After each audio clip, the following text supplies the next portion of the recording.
Welcome to master కి TV. తాజా ఈ తెలుగు రాష్ట్రాల్లో ఉన్నటువంటి తాజా న్యూస్ చూస్తే ఆయనకిద్దరు ఆమెకు ముగ్గురు అన్న సందంగా ఉంది. అసలు ఆయనకిద్దరేంటి ఆమెకు ముగ్గురు ఏంటి అనే విషయాన్ని మన దాసరి విజ్ఞాన్ గారితో మాట్లాడి తెలుసుకుందాం. ఏమండి, రాజ్ తరుణ్ ఇష్యూలో ఆయనకిద్దరు, మల్హోత్రా అనే అమ్మాయి, మాల్వి మల్హోత్రా, ఇంకో పక్కన ఈ అమ్మాయి పేరేంటి, లావణ్య.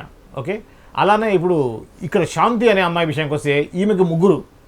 ఒకటి భర్త మదన్ మోహన్ అయితే, ఇంకొకళ్ళు సుభాష్ రెడ్డి, సంతకం పెట్టిన భర్త పేపర్ భర్త ఒకళ్ళు, తాళి కట్టిన భర్త ఒకళ్ళు, ఇంకొక పిల్ల తండ్రి భర్త ఒకళ్ళు అనేది మనం వింటా ఉన్నాం. ఆమెకి ముగ్గురు అని తెలుస్తూ ఉంది. ఇప్పుడు ఈ ఆయనకి ఇద్దరు ఆమెకి ముగ్గురు అనే ఎపిసోడ్ గురించి కొద్దిగా డీటెయిల్గా చెప్పండి. ప్రజెంట్ ఈ మధ్య కాలంలో అంటే ఎలక్షన్స్ అయిన తర్వాత చాలామంది అనుకున్నారు మీడియాకి ఏం పని లేదులే, చాలా ఛానల్స్ ఎత్తేస్తారు, ఏం ఉండవు వార్తలు, ఎలక్షన్స్ అయిపోయాక ఇంక రిలాక్స్ అవ్వండి అనుకున్నారు. కానీ యాక్చువల్గా ఏంటంటే ఎలక్షన్స్ అయినా కాకుండా అంటే అవి 5 ఏళ్ళకి ఒకసారి వస్తాయి కదా, రెగ్యులర్గా జరిగే కథనాలు ఎప్పుడు ఏదో ఒకటి ఉంటానే ఉంటాయి. అది కామనే. ఇంకా చెప్పాలి అనుకుంటే ఇప్పుడు ఎలక్షన్స్తో సంబంధం లేకుండా బెంగళూరు రేవ్ పార్టీ ఓ పక్క అది చూశారు, ఇంకో పక్క ఇది చూశారు. అప్పటి నుంచి మొదలు పెట్టుకుంటే రాజ్ తరుణ్ ఇష్యూ అంతవరకు కూడా సడన్గా ఏవో ఒకటి వస్తూ ఉంటాయి తెర మీదకి, వాటి గురించి చర్చలు నడుస్తూనే ఉంటాయి. అంటే కథ వస్తుంది, అవి తెగవు అంత తొందరగా, కొనసాగుతూ ఉంటాయి. కథలో ఇంకో మలుపు, కీలక మలుపు, కొత్త కొత్త క్యారెక్టర్ల ఎంట్రీ, తర్వాత మళ్ళీ వాళ్ళు వెళ్ళిపోవడం, లాస్ట్కి ఏదో రకంగా దాని మీద బజ్ పోతుంది. అయ్యో రాజ్ తరుణ్ ఇష్యూ అయిపోయిందా, ఇంకేం లేవా అని ఇలా చూసేలో పలు ఇంకోటి వస్తుంది. అంటే ఇప్పుడు మీరు చూడండి, ఒక పెద్ద గీత పక్కన అంతకంటే పెద్ద గీత గీసినట్టుగా ఉంది రాజ్ తరుణ్ ఇష్యూని. అది ఎప్పుడైతే ఆ అమ్మాయి నార్సింగ్ పోలీస్ స్టేషన్లో కంప్లైంట్ ఇచ్చిందో ఆ రోజు నుంచి, ఆ డే 1 నుంచి మొన్న ఈ శాంతి అనే ఆవిడ భర్త ఏదైతే కమిషనర్కి, ఎండోమెంట్ కమిషనర్కి రిపోర్ట్ కంప్లైంట్ ఇచ్చాడు అనే విషయాన్ని మీడియాకు తెలిసిందో అప్పటివరకు రాజ్ తరుణ్ బజ్ నడిచింది ఫుల్గా. రాజ్ తరుణ్, మాల్వి మల్హోత్రా, లావణ్య ఈ ఇష్యూస్, లావణ్య తరపు లాయర్లు, ఆమె సూసైడ్ చేసుకుందాం అనుకోవడం నడిచింది కదా. అవును. సో అది ఇమ్మీడియట్గా బ్రేక్ అయిపోయింది. ఇప్పుడు ఇది తెర మీదకి వచ్చింది. అయితే సినీ ప్రముఖులు లేదా రాజకీయ ప్రముఖులు, ఇప్పుడు సినీ ప్రముఖుడి పాత్ర అయిపోయింది, న్యూస్ కి పాత్ర అయిపోయిందా అంటే ఆయన తరఫున ఇంకా కొత్త వార్తలు వచ్చేవేం లేవు. కొద్ది గొప్ప లావణ్య రక్తి కట్టించింది సూసైడ్ డ్రామా చేసి, ఆ తర్వాత ఇంకా అక్కడికి అయిపోయింది. అది మేబీ అది ఈ రోజు రేపో ఎల్లుండో ఓ సెటిల్మెంట్కి వస్తుంది. ఇప్పుడు మాల్వి మల్హోత్రా అంతకు ముందు వేరే అబ్బాయి తోటి, యోగేష్ అనే వ్యక్తితోటి ప్రేమాన్ని నడిపిందని, ఆ ప్రేమానికి సంబంధించిన వీడియోస్ని యోగేష్ వాళ్ళ తల్లి బయటపెట్టింది. అది ఎక్కువ జనంలోకి రాలే.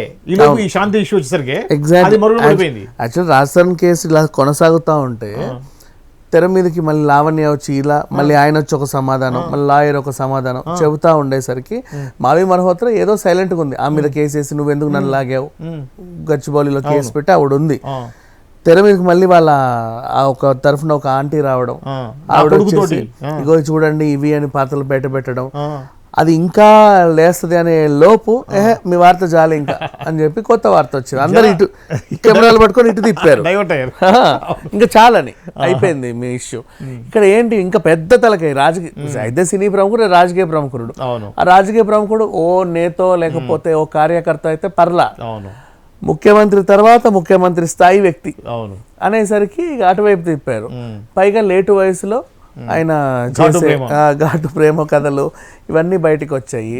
పైగా దాంట్లో మళ్ళీ ఓ రిటైర్డ్ జడ్జి కూడా దాని గురించి పట్టించుకొని వీళ్ళు రాజకీయ నాయకులందరికీ బ్రోతల్ బిజినెస్ చేశారు అని చెప్పడం ఇంకా పెద్ద ఆరోపణ అయిపోయింది.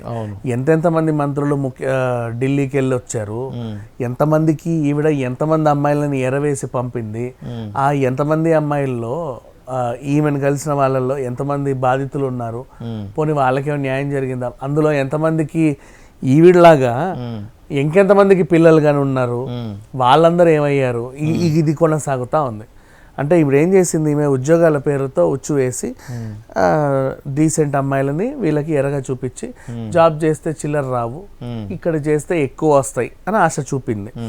ఆ మోజులో 100 మంది రాకపోయినా కనీసం 10 మంది అయినా సరే సొల్లు గార్చి వచ్చిన వాళ్ళు ఉన్నారు అని ఆ జడ్జి చెప్పాడు. వాళ్ళని ఈ మిగతా వాళ్ళందరికీ సప్లై చేసింది అని. మరి ఇప్పుడు ఇంకెంతమంది బయటకు వస్తారో. ఇప్పుడు ఈయనంటే ఒక బిడ్డ ఉంది, విజయసాయి రెడ్డి కొడుకు అని ఆయన భర్త చెప్పాడు. రేపు ఇంకొక ఆయన వచ్చేసి మా ఆవిడ కూడా ఇలా గర్భవతి అయింది, పలానా ఆయన ఆఫీసరే చేశాడు, లేదా మా కూతురుకు కూడా ఇలా అయ్యింది, పలానా పెద్ద మనిషి చేశాడు అని చెప్పే దాఖలాలు ఇంకా వస్తాయి. ఇప్పుడు మీరు ఒకటి చూడండి, మనం ఏదైతే వీడియో గతంలో చేసిన వీడియో ఏదైతే ఉందో ఈ యొక్క శాంతి గారి మీద చేసిన ఎపిసోడ్, దాని కింద ఒక కామెంట్ వచ్చింది. ఇప్పుడు ఆల్రెడీ దీంట్లో వాలంటీర్స్ ఉన్నారు కదా, వైసీపీ ప్రభుత్వంలో ఉన్నటువంటి వాలంటీర్స్లో మహిళల్ని ఎక్కువ మందిని ఈ విధంగా ఇబ్బంది పెట్టారు, చాలామంది ఇటువంటి వాటికి గురి అయ్యారు అని చెప్పేసి ఒక కామెంట్ వచ్చింది. ఇలా జరిగే అవకాశం ఉందంటారా? ఉంది. ఎందుకంటే ప్రతి చోట మంచి ఉంటుంది, చెడు ఉంటుంది. వాలంటీర్ వ్యవస్థ మంచి వ్యవస్థ. యాక్చువల్గా ఆయన ఎందుకు పెట్టుకున్నాడు అంటే ప్రతి 50 కుటుంబాలకి ఒక మనిషిని పెట్టుకుంటే వీళ్ళు ఎప్పటికప్పుడు మోటివేట్ చేస్తూ ఉంటాడు వాళ్ళని, వైసీపీ పార్టీ పరంగా ఓటేయండి మీ సమస్యలు మేము చూసుకుంటాం అని చెప్పేసి. అలా ఒక మనిషి 50 ఇళ్ళని సూపర్వైజ్ చేస్తున్నాడు అంటే దాంట్లో ఒకరిద్దరు సింగిల్ లేడీస్ ఉంటారు, వయసుకు వచ్చిన కూతుర్లు ఉంటారు. ఏదో ఒకటి సందర్భంలో ఈయన కొంచెం కకృతి పడ్డాలు ఇట్లాంటివన్నీ అవుతాయి. అవ్వవు అని ఇక్కడ అందరూ శుద్ధపూసలు ఉంటారు. అది కాదు విజయన్ గారు, ఇప్పుడు వాలంటీర్స్ మామూలు ప్రజలను ఇబ్బంది పెట్టడం ఒక ఎత్తు అయితే, ఈ వాలంటీర్స్ జాబ్ తీసుకున్న వాళ్ళు ఎవరైతే ఉన్నారో వాళ్ళల్లో కూడా కొంతమంది మహిళల్ని ఇబ్బంది పెట్టారు, వాళ్ళు కూడా ఇబ్బందులకు గురి అయ్యారు అని చెప్పేసి అంటున్నారు. అవును అన్ని రకాలుగా అయ్యాయి. అండ్ నెక్స్ట్ ఇంకా చెప్పాలి అంటే మహిళ కనిపిస్తే ఆవిడ్ని ఏదో చెయ్యాలి అని చెప్పి కొంతమంది ఉంటానే ఉంటారు. ఇది ఇప్పుడు రాజకీయాలు ప్రముఖులు, సినీ ప్రముఖులు అయితే మాట్లాడుకుంటాం కానీ బయట ప్రపంచంలో కూడా బోల్డ్ జరుగుతూనే ఉంటాయి. వీళ్ళు ఏం చేస్తారంటేనండి పేపర్ యాడ్లు కూడా ఇస్తారు. ఏ బాధరా బందీ లేని మహిళ కావాలను ఇంటి పని వంట పని చేయడానికి. ఏ బాధరా బందీ లేని అంటే దాని అర్థం ఏంటి? ఎవరు పట్టించుకోవద్దు అని, అంతే కదా. అండ్ మహిళే కావాలి కేర్ టేకర్ గా, పెద్ద ఆయన్ని చూసుకోవడానికి, లేకపోతే ఇంటి పని వంట పని చేయడానికో. మీరు క్లాసిఫైడ్ యాడ్స్ చూడండి, బోల్డ్ వస్తాయి దాంట్లో. ఇంటి పని వంట పని చేయుటకు నెలకింత జీతం, ఏ బాధరా బందీ లేని ఒంటరి మహిళ కావాలను. ఒంటరి మహిళ ఎందుకు నీకు? ఒంటరి అబ్బాయి చేయడా పని నీకు? వాళ్ళు చేస్తారు కదా. ఒంటరి మహిళ ఎందుకు? నీలో ఏ దురుద్దేశం లేకపోతే. అయినా సరే అది యాడ్ లోనే అర్థమైపోతుంది మనలాంటి వాళ్ళకి, వీడికి ఏదో ఉంది అని. కానీ పాపం చూసి వెళ్ళే వాళ్ళు కూడా ఉంటారు, వాళ్ళు కూడా అక్కడ లొంగిపోతా ఉంటారు. రెగ్యులర్ గా బయట జరిగే వ్యవహారమే. ఇక శాంతి వ్యవహారం గురించి వస్తే విజయసాయి రెడ్డి వాళ్ళది, ఇవిడ నిజంగా అమ్మాయిలను ఒకవేళ సప్లై చేయలేదు, నాకు ఏమీ తెలియదు అనుకుంటే, లగ్జరీ మెయింటెనెన్స్ కూడా నేను ఆ మాత్రం చేయొద్దా అని అనుకుంటే, పాజిటివ్గానే తీసుకుంటే, వీళ్ళ ఆయన చేసే గొడవ ఏదైతే ఉందో, వీళ్ళ ఆయన అంటే ఇప్పుడు ఆయనకున్న అధికారం ఏంటో చెప్పనా?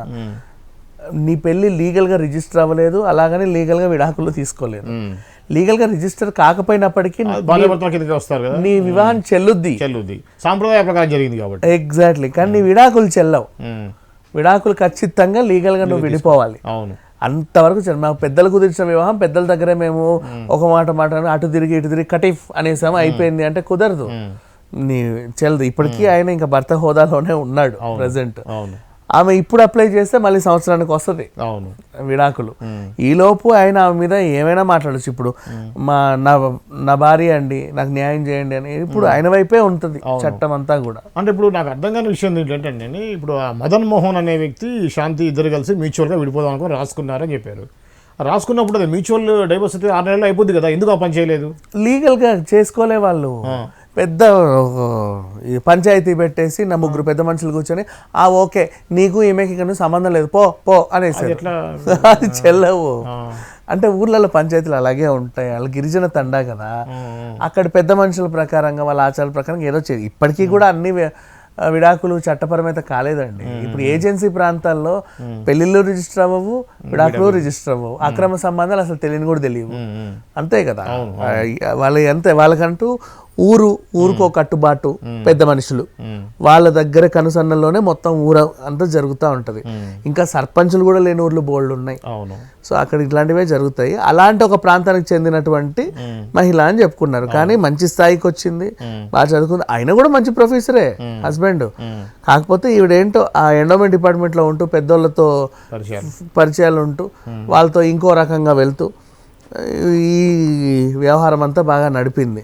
ఇకపోతే విజయసాయి రెడ్డి మీదే ఆరోపణలు వచ్చాయి. లేదంటే ఇప్పుడు విజయసాయి రెడ్డి గారి మీద ఆరోపణలు వచ్చాయి కాబట్టి ఆయన మీడియాకి ఎక్కేసి అందరినీ వాడు వీడు అని వైజాగ్లో ఉండి ఆల్రెడీ TV5 మన మహా న్యూస్ విత్ పేర్లు పెట్టి ABN ఇటు వంశీ గారి పేరు పెట్టి అటు వెంకటకృష్ణ పేరు పెట్టి ఇక్కడ సాంబాడు అని చెప్పేసి ఇష్టం అరే ఒరే అనుకుంటే మాట్లాడాడు.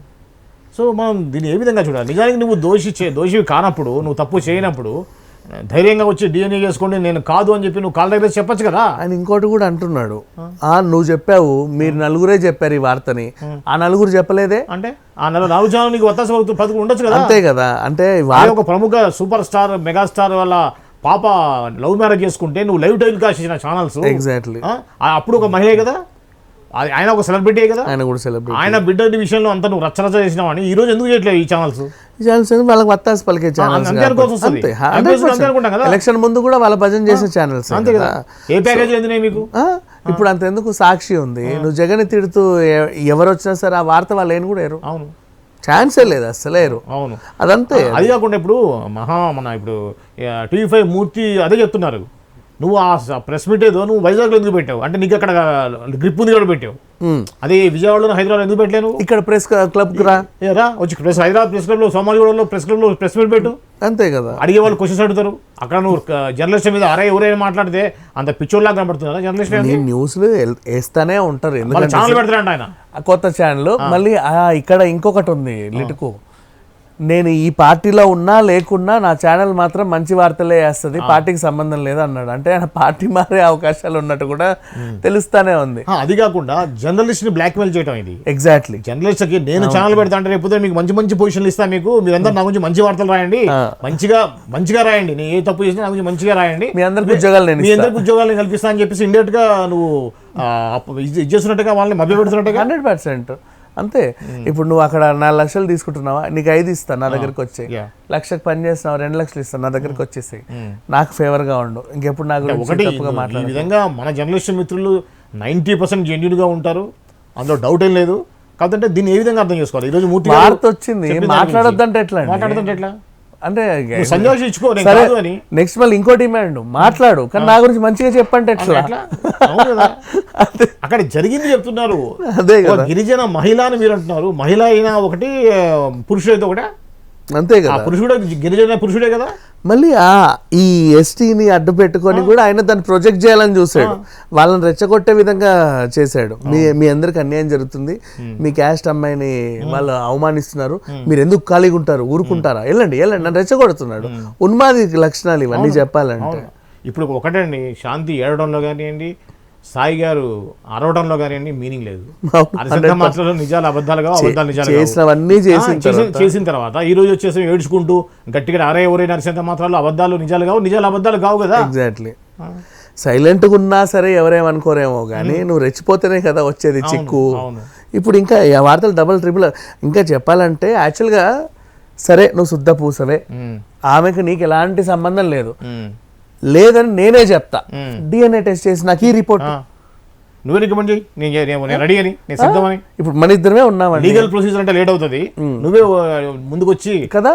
ఏదైనా లీగల్ గా జరగాలి అంటే అది ఎప్పుడు 10 సంవత్సరాలనే తెగదది.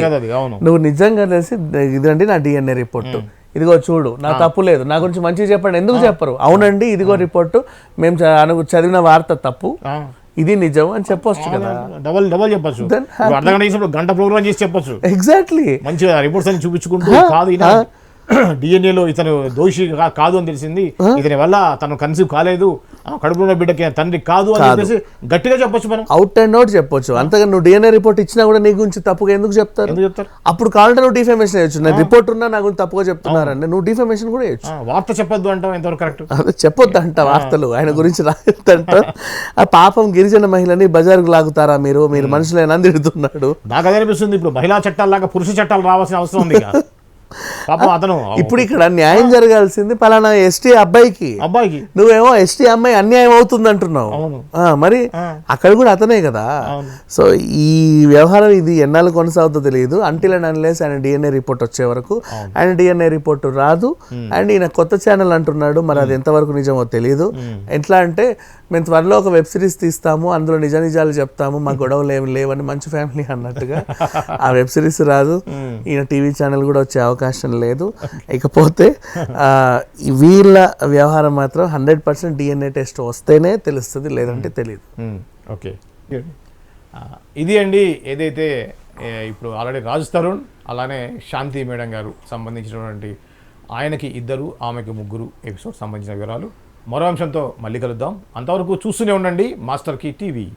Master Key TV, please like, share and subscribe Master Key TV.